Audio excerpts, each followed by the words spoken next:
Сәлем қыздар, бүгін сіздермен осындай қолға жабыспайтын торттың сыртын қаптауға арналған крем жасап көрсететін боламын. Ол үшін видеоның соңына дейін көріп, менімен бірге болыңыздар.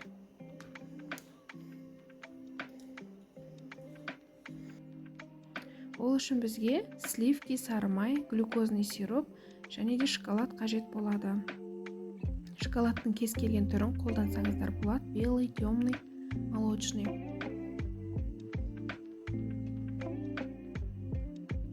Ең алдымен осындай ыдысқа сливки мен глюкозный сиропымызды салып, ерітіп аламыз. Глюкозный сиропты кондитерлік дүкендерден алсаңыздар болады.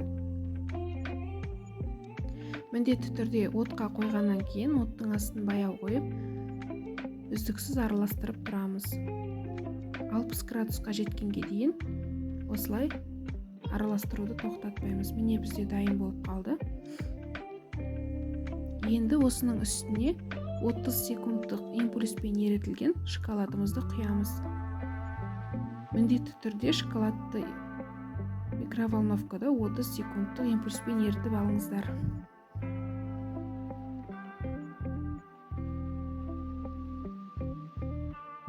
Осылай барлық шоколадымызды салып, алғашқыда лопаткамен, одан кейін блендердің көмегімен араластырып аламыз.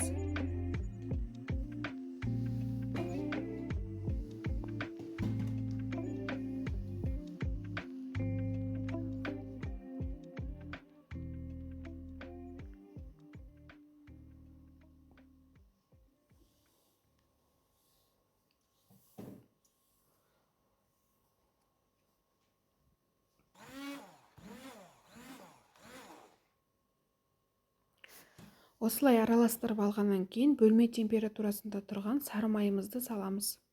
Сары май міндетті түрде сапалы болу керек, және де бөлме температурасында тұрған дұрыс болады. Сол кезде креміміз өте қою, мінсіз болып шығады.